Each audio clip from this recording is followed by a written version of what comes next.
السلام عليكم ورحمة الله متابعينا الكرام.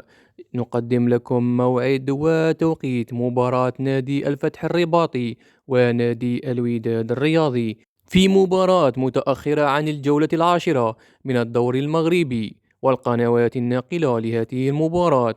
ويحتل نادي الفتح الرباطي المركز العاشر ب15 نقطة، في حين يتواجد الوداد الرياضي في المركز الثاني ب29 نقطة. وفي آخر نتائج الفريقين، فاز نادي الفتح الرباطي على اتحاد يعقوب المنصور ب3 مقابل هدف، في حين فاز نادي الوداد الرياضي على اتحاد تواركا ب4 مقابل 3.